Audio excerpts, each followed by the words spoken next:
elonga la siliki ba rumeur tant mutakufaka tout le monde va ba jibe to ba vérité nan comment ba vilipande visible makambo asa pe moto te nga visible nga ba finga mo yibiti lelo nazo compter mo sala ngai ka motema en tout cas jiba zalaki vraiment ce matin jiba ko ta en tout cas et ngo za niveau te jiba ngende bumasunda base pour azwa nini papa chéri enfant chéri zalaki na alempela to alempela kufate ba tutuka loji bano ebele balungwa mais en tout cas aza mutu mona en tout cas azalaki sengo te vraiment aza mutu mono ko finga batukola nga même tukuna stade martyr botoni cha ko muyibi ngana sana na sekina ngai musuba ko kangote sunda base et pas kufeli afana commune ya monga fula mata bugumeza komuna te ata autorité moko te akena batanga sunda base le tourne mesebiso bino chibala c'est lui qui a s'impliqué tout comme le niveau c'est en tout cas merci artiste congolais jusqu'à aujourd'hui ata artiste mon côté où vraiment qui t'a rendu konaye tout à l'heure bango bangaka foule tant mon la foule ba yeba que musique obeto ba na bango mais jusqu'à aujourd'hui en tout cas ata moi si mais nabi charako yo po benga air moko est-ce que bengi pe ba leader mususu te par rapport à association na yo ou ata ba fingi te ko finga papa donc c'est bien mon la rue hein c'est bon la rue tout ça qui réussit na fait ministre Bino Tshibala yo ke sanga audience Bino Tshibala yamba na kina note moi j'accuse les familles des artistes aussi soit ça kufi chako ngaya wate bango azali chako la rue mais que tout na moi si ya nani ya sunda base na bana na ye na kata bureau Bino Tshibala premier ministre aso recruter mais cet homme jour aux alaté et vous allez nini je suis la force je suis considéré quand c'est $20 $30 que la cercle sous la base au Kenango autant ndenge zali hein autant la comment au moins ndenge na moi c'est na mbana bana ndenge bazali na moi c'est na savana ba bike papa tchaka ko en tout cas merci ndenge baza la papa na bango bike non bazali kuyima ndenge ba yimarate les artistes ne peuvent pas s'organiser la seule association est organisée ils sont artisans ya mbinza au basa ba kiti au basa na caisse nous c'est tikali ceux qui montent azoli kamba maman livre ako maman livre ceux qui maman chadari ceux qui maman fayulu bye za kombo de bye ba bomba za kombo oh maman nini bemba so ba bomba za kombo première dame mais pour le moment en tout cas les artistes congolais on a très dessus c'est nos aînés au baola matanga oi bango oui, rappelez-moi trop, mais tourne à mon cas. L'odeur de l'argent. Batestaka bascule. Batestaka. Côté yo, on go mona bango batonda. Nde balelaka. On mystère tamoura olela. Mais ceux qui mbongo bimaka na ba belaka. Na ba belaka. Na ba o makolo. On ba ya vraiment makolo bien. Elenga Congo, Glody Diasika, la mignonne, la mignonne, Tracy Mbelenga Pro, Tracy Mbelenga Pro, Kata. Maxi Bio Café, Yango.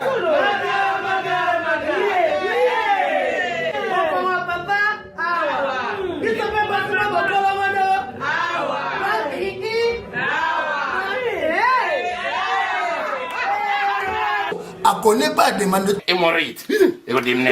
oh ya diabète soza la bezo mais la pena café kitoko yo Maxi Bio Café numéro ya ngwana na se benga kaka Eric Faka yo moko comprendre po biso basaka de kutanga mona omelango tani la ko monde ministre mobo ya affaires étrangères on est président mobo à Ghana donc rien à voir Maxi Bio Café to so melango bon ba te posa ka yo moko expliquer moninga so na problème na couple expliquer maman te loko ezo mo misabiso na couple yango yo tout ok tous les malades écoute qui nzoto Maxi Bio Café nga vie de loin na melakango e bongo yo ayuna po yango do traité pe éjaculation précoce mari de nuit femme de nuit envoûtement familial biloko nyonso so meli café kitoko en tout cas numéro ngana c'est boluka yemo grand prétérique Bio Café et au sala chonjo te lengi tomela ka na bino yango force mbetu danger Maxi Bio Café original tomela yango mpona sante na biso ezali Nzambe toloba te biloko boye toloba te Nzambe yo Otani ozolula ya bato ya yo mpe koki kokoma bongo na pomade awa toza ngai mwasi na ngai biokuma olingi osomba pomade naturel awa toza en ligne www.awatozaacrème.com www.awatozaboutique.com soit appelé au numéro 00 33 75 11 10 975. Bonne adresse, il y a Kosomba Pomade Awatoza, 70 rue Marcadet, 18e arrondissement, métro Marcadet, ligne 4. Pomade Awatoza, et Salamina Banamboka Congolais, Nabanzete Mboka Congo, Boke Banabourat. pour la COVID Sabamole, Mupende Sinapetolo. Somba gamme ya pomade Awatoza, masse yango na ba parti oyo lingi evimba. Sima ya 3 mois, on suit résultat. Salut. La pommade Awatoza, moi c'est un pas comme qui bocole. La pommade Awatoza. Mesdames et messieurs, je continue avec une série de questions, des interviews avec les gens. Là, je suis avec un Chaka Congo, président et artiste à danger. Oyo Batebele Balobela Ramé. Artiste à danger, c'est une initiative Yamalam où ils ont aidé les musiciens. Ceux qui babo yarango, ils ont vraiment mabé. Et naturellement, on a ce qui est basse à Zolela. À l'objet qui est battu à Sima, bazara toujours négligé. Mais Chaka Congo, on a habité Boni. Ça va. Ok, Boni, les lois à jour, il y a. Ok, on s'est bien. Moi, ça va. Et Batouali n'a pas est-ce que Moukoula a contribué tout le ça l'émission na yo tuna na contribué tuna bandi na jibe biloko na contribué pour ne bila mbete pas Peter Kal. Mais Peter Kal muta aider biso surtout kundi sunda base avec les honneurs c'est premier ministre Bruno Tshibala ici. Oh ici. Voilà, merci beaucoup. Mais après Morgato, aux appels pour Ebisa qui n'a pas tout été, pas sauto les là. Il y en a 109, après l'autre qu'on donne dans nécropole. Vraiment que merci que les lots autour de l'homme on attend sur le bac des bandeli, il y a mutu trop. Si les artistes congolais, bazala qui m'a yélé. Ndinga na zanga kailo ko lia nda kote. Bon nzo le gaute. Ata artiste moi tinda bo tinda ta chaka Congo ta ata nini mbinzo ta moi ndakala rien. Mais celui comme quoi à sans danger. Une association vivra na mkola bisaki yo vivra na ba membres à sans danger ils allaient association où les artistes devraient cotiser des fils même à 100 francs. Bon ceux qui les lots tam sous les lots bomona cercueil sont de base nango il y a cercueil mo importé tel niveau na comme si matanga sont de base ni n'était pas sans danger de kunangana ezama mingi vraiment que yango na zo bisa artistes congolais le quoi bazo comprendre que likambo lobi nanga kufa nini okendanga na maya il devrait soutenir cette initiative mais curieusement yemo moni wati à part namoni mutanga ya fali comme ni Gino oui Gino mais vraiment de kunangai est-ce que l'artiste va yobite que muninga bakor malelo to les ba télévision banda sunda baza kufa ta misemo wa komi kuna te c'est vrai ata misemo côté ata misemo wa keta la mwasi na bana te. Moi, transforme la table qui a remercié Jean Goubal, mon épisode, na remercié Moukwa Bongo, Félix Oazé, en tout cas merci. Ata artiste de mon côté, vraiment que c'est malheureux, vraiment que comme on a Makambaboye, que n'était pas à sans danger, les sons de base, ils ont négligé parce que famille, artiste a des familles, mais qui résumé Sokoda, les sons de base, sont de base allés. Aza membre de Sokoda, so membre de Sokoda, sont de base et pas Koufeli, afin de commune ya Mongafula. Maintenant beaucoup moins commune là té. ata autorité moko te akende batanga sonda base alors tourne mais biso Bruno Tshibala c'est lui qui a s'impliquer tout comme le niveau c'est en tout cas Messi artiste congolais jusqu'à aujourd'hui ata artiste mon côté oyo vraiment qui est en déconaye tout ça là bango balingaka foule tant mon la foule ba oyeba que musique obeta ba na bango mais jusqu'à aujourd'hui en tout cas ata moi si mais nabi Chaka Kongo yo po benga air moko est-ce que bengi pe ba leader mususu te par rapport à association na yo ko ata ba fingi te ko finga papa tant se bingo na la ri hein tant se bingo la ri tout ça qui réussit na premier ministre Bruno Tshibala yo ke sanga audience Bruno Tshibala yamba yo nan kina nuti hein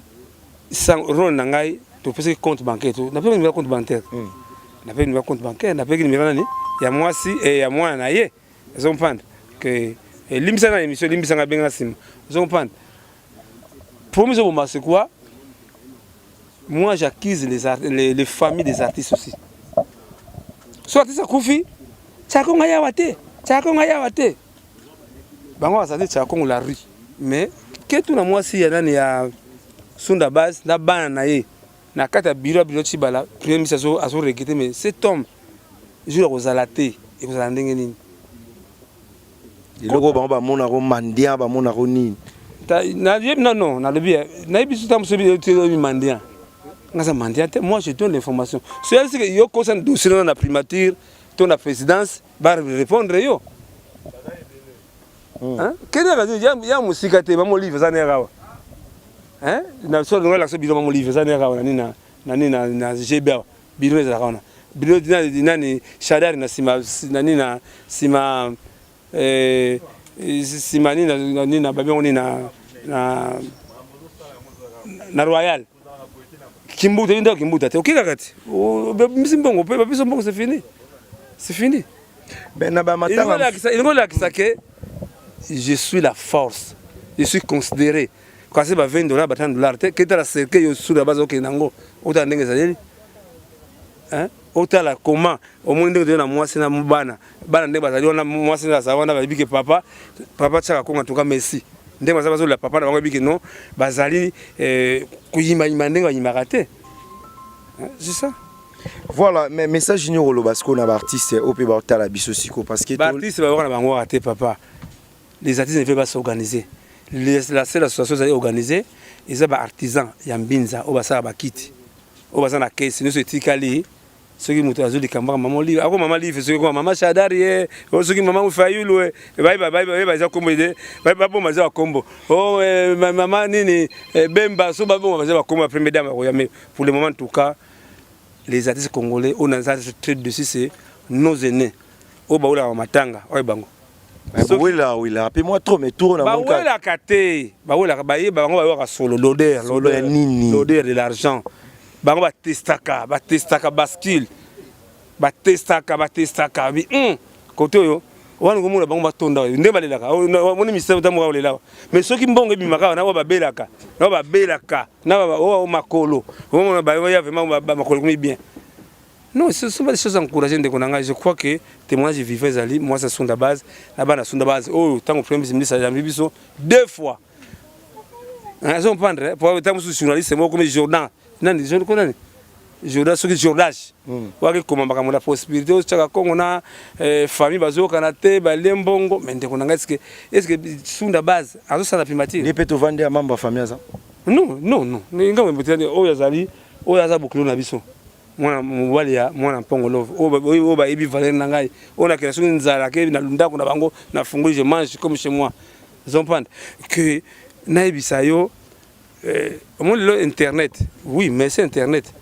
ceux qui les internet ouvert hein na ba konza mbongo ba kanga internet oui c'est moni bato ba mbugwema bata porte en tout cas ba ngeza so contribuer mais contribution au biso to monia wa kaya Bruno Tshibala transfert na zwaka Jean Goubal na Félix Wazeko BCBG écoute bon quand ça la BCBG na lobby yo zuka Jean Goubal na Félix Wazeko non on va payer singa transport on va payer transfert na tambola ba ba tina ba ona makama mususu nani Sega asa ipouvé balaki na Malawi balaki lobby Sega asa ipouvé non on a kufa zo kuna lelo il faut comprendre quand même ba yana bango yo zela ba ko yana bango ilonga la Sidiki ba rumeur tant mutakufaka tout le monde va ba jibe to ba vérité nan comment ba vilipande visible na makambo asa pe mutu te ngabi jibe ngaba fina mo yibiti lelo nazo compter mo sala ngai ka motema en tout cas jibe azala ki vraiment ce matin ngo jibe ko ta en tout cas et ngo za niveau te hein ah oui maman jibe ko ta ndenge vraiment ba salir ye hein na lobaki kamona ba jibe ngende bumasunda base pour azwa nini papa chéri enfant chéri ezala ki na alempela to alempela kufate ba tutuka loji bano ibele balungwa mais en tout cas aza mutu mona en tout cas azala ke sengote vraiment aza mutu mono ko finga batukola nga même tuko na stade martyr botoni cha comme muyibie ngo ngana sana na sekina ngai musuba ko kangote mais ngana en tout cas encore une autre question bien tu battant comme le mukanda il a réagi en tout cas ngana sona jibe na bisaki en tout cas que akamote mais tu ebitant hein corps milelo tu ebitant vraiment que et parce que tati ezala nani cellulaire c'est jibe bien na comprendre que biloba loba tuba oyo hein ngabutu ba fika muyibi malangu mais ba finga yo ke yo do tilo babo mamutu ezala ko sangana ngote hein zaki ce sont gratuits sont comprendre jibe ko il a pas si faut ce choc là sont pas déjà choc hein ba ko yiba lobe ko yiba ki là ça va venir nga muyibi mais balo banaki obomi ndima pe moyibi non papa moyibi yo sala effort kende tanga artiste en danger 13 ans tala 8 dollars to zika papa na pati bala tala ndenge bimisi bandini babuzo bala bandini na ba journal Jordan ce qui Jordan zikiala hein bit na c'est quoi tata musa me ko dissecter biso na makambo non de toute façon biso travailler avec la famille na mwana la kisa kiyo au moins tu na moi c'est na bana oti tant muso retard salamaki il y a des choses il y a des secrets autour de baté c'est moi qui a tout fait Koreawa. C'est moi qui a tout fait que Corée là-bas. Maman, artiste en danger, ils allaient la riter. Ce que yo mon artiste sur la ri, kende tam sur papa maman nani ba benganin. Maman nani maman Olive Olembe sengo gratuit. Senga ko pesa mbongo. OK ba chibala. Ngabe na problème. Bibi vous avez un problème. Boke na ko na bimisa mbongo. Bibi mbasa mbongo na bimisa kati. Ingo la kisake, il me considère. Bayebi qui passe dans mon avis et que nulle part tant on va faire un bon père va beaucoup là on va faire ça na responsable famille to la moi mbongo ya ki remis de na moi c'est naé à kundingo ba naé. Merci beaucoup. Ah merci. Les amis, regardez bien cet endroit. C'est le salon LTC, le meilleur de Bandal. À Bandal, c'est Paris. Il est situé sur l'avenue Kassavoubou, juste à l'entrée du bloc commercial. Oui les amis, au salon LTC, la main qui façonne les têtes des gens est une main experte. On s'y fait coiffer à tous les styles, l'afro comme l'européen. Et oui, ce coiffeur talentueux qui officie au salon LTC, c'est Fernando Mbaya, la garantie du traitement de vos cheveux. En plus, Fernando Mbaya est un expert en coiffure mixte. Chez lui, c'est le grand art, la coiffure haut de gamme. Au salon LTC, la coiffure est élevée au niveau supérieur. Aujourd'hui, le salon LTC reste la seule référence de la coiffure à Kinshasa. Et oui les gars, à l'unanimité, reconnaissons qu'il est le meilleur.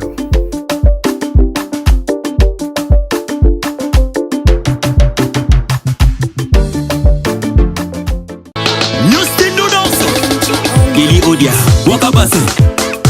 Wakabase, ma chérie Nabiso, Wakabase, Bayaya Swag, Wakabase, Wakabase. Hello, ouais, ça y est la grande famille, c'est bien moi que j'aime la famille Legacy. Nous s'abonner sur la organisation de la Bino, nous abonnons à Bino, on fait abonner à Bisso artiste. Les amis, nous avons fait une chose, on va faire la Bisso,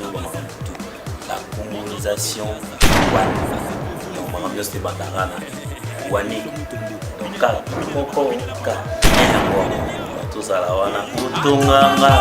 la pena, Tungayo, c'est que Totungana, Alebisu, Baye Banzele, Bajona Lobby, Wakabase, il est important la colonisation. Wakabase, Wakabase, Wakabase, Lido VIP, Wakabase, Vanessa, Maloba, Pesaka Fechao, Fechao, Ningi Lingisa Fesaro, et Fesaro, allez Simba ka Fesaro, et Fesaro, vamos dançar na traje, vamos dançar no rabo,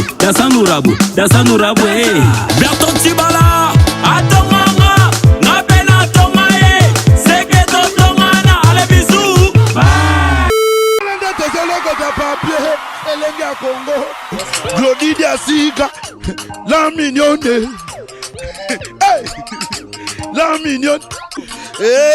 Tracy Mbelenga Pro, Tracy Mbelenga Pro, Kata.